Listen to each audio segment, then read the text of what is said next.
All eyes look to Michigan Thursday night into Friday morning as the potential for heavy snow in a narrow region exists with an associated low pressure system. This video I'm going to talk about how much snow some areas will see, as well as where that transition line for rain to snow could possibly be, the rate of snowfall, as well as the potential for northern lights so long as cloud cover cooperates on Thursday night.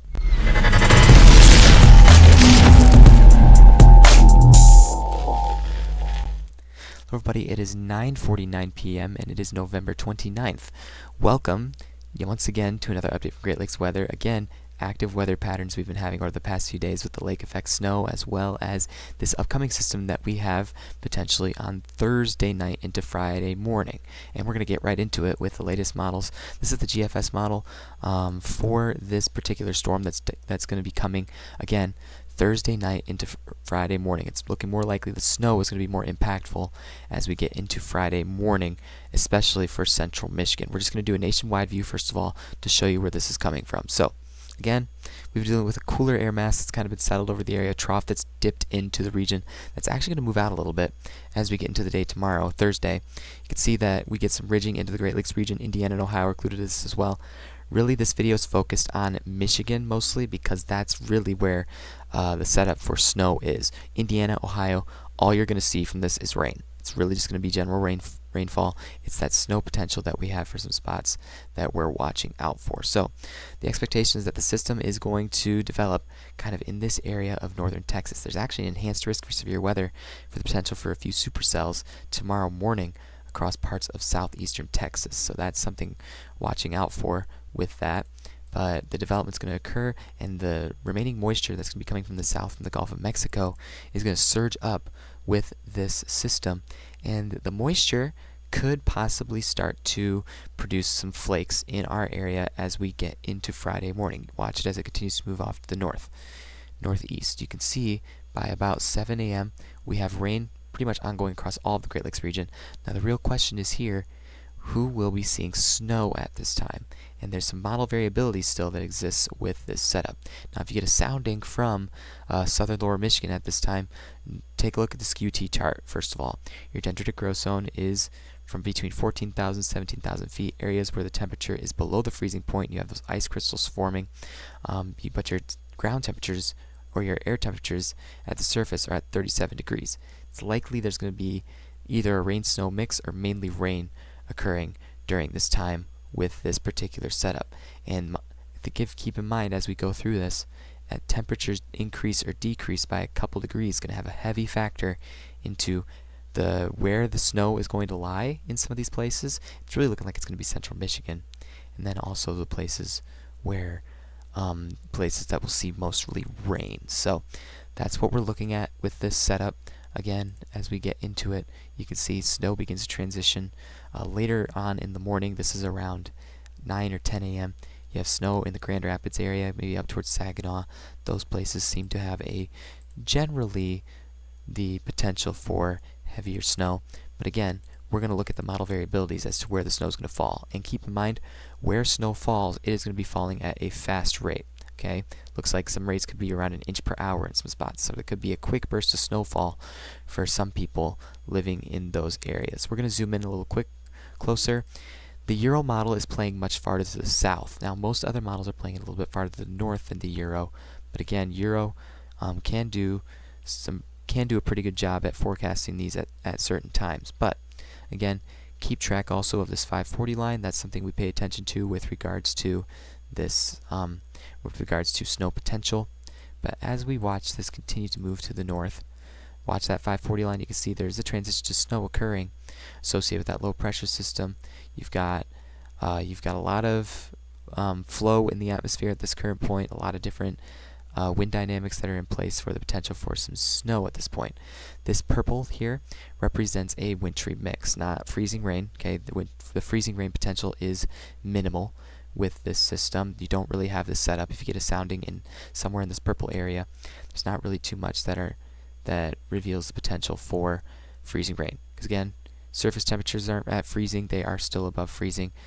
The Euro plays the temperatures in this area 3 degrees colder than the GFS does. So that's a big factor that can kind of shift where this rain-snow line develops. Okay, so, and then also dendritic growth zones in a similar spot. Then that best guess precip type is still with regards to snow. So there is still some questions. The models are struggling to kind of lock in who exactly is going to see snow, but it's likely to begin. The timing of this, the rain moves in around, I'd say, 4 a.m. on Friday into Indiana, gets into southern Michigan.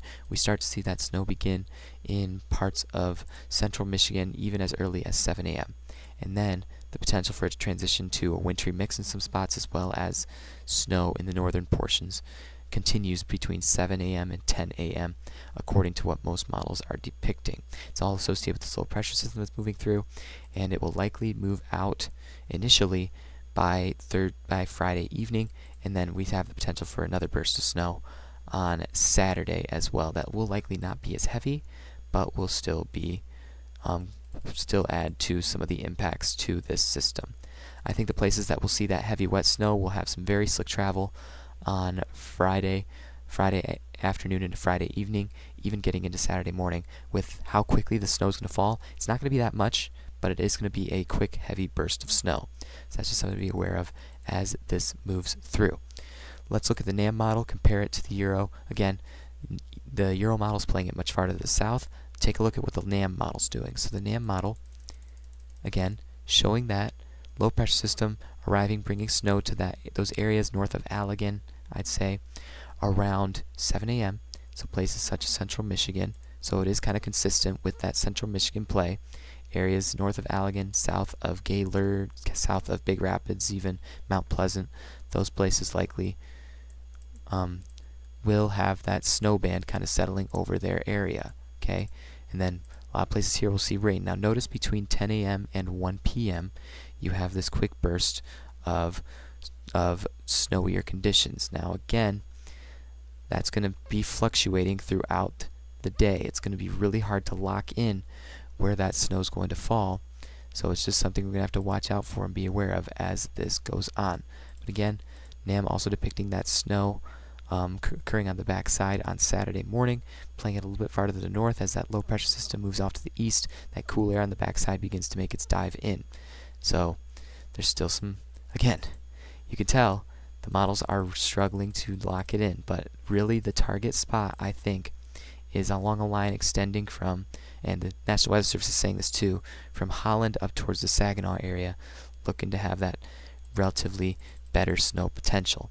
Now, I can't rule out snow farther to the south or farther to the north, but it really looks like that snow is going to stick to that region.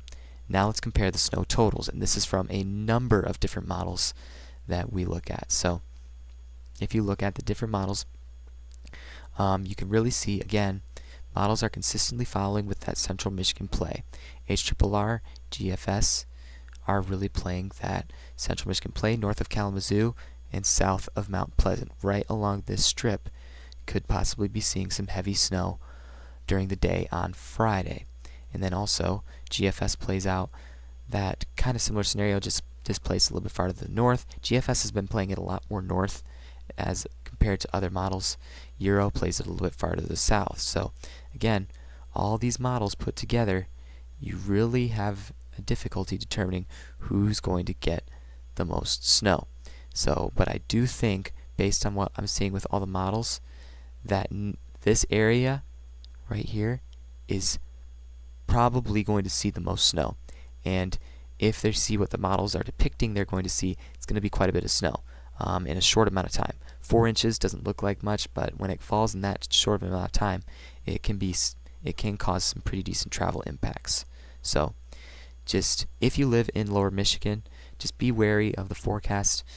There's going to be probably even a lot of changes up until the point of the actual event. So this is just something to keep in mind.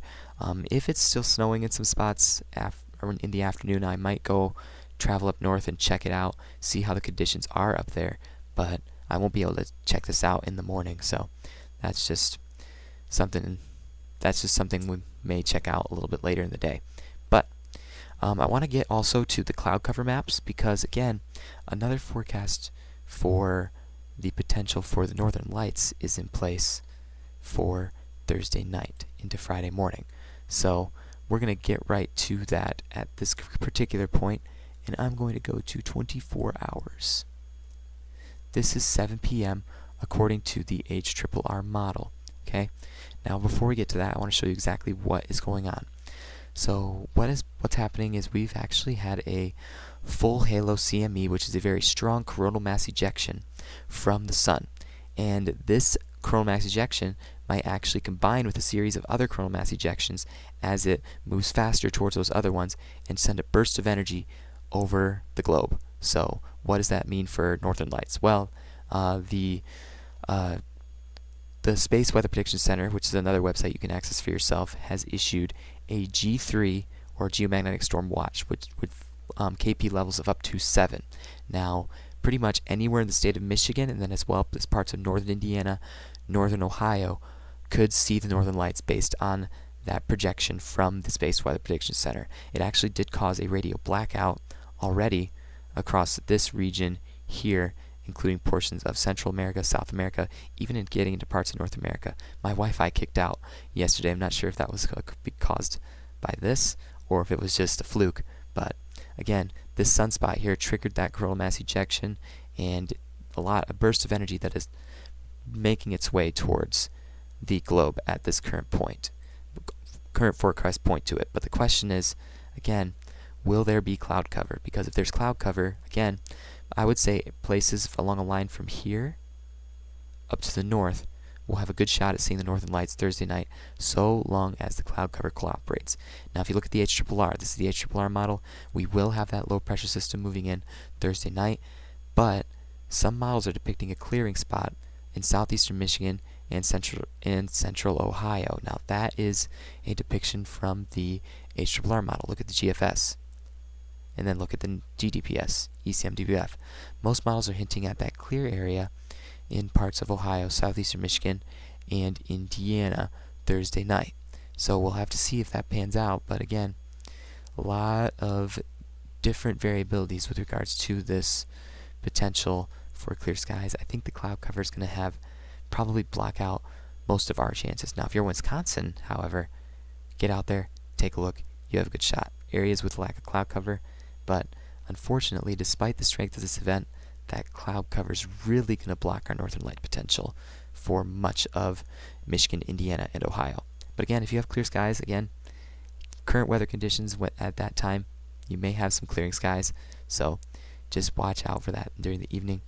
And we'll try to keep you updated as that goes on. And then also check out Michigan Storm Chasers. I know they're pretty much on top of that, much more than I am. So make sure to check out their page for that kind of stuff as well. But that's all for now. Thanks so much for watching. Hopefully this video was helpful. Watch the weather Thursday night into Friday morning. Still some things likely to be trimmed down with this setup for snow in a certain narrow region of Michigan. So just keep that in mind. Thanks for watching. I'll see you all later.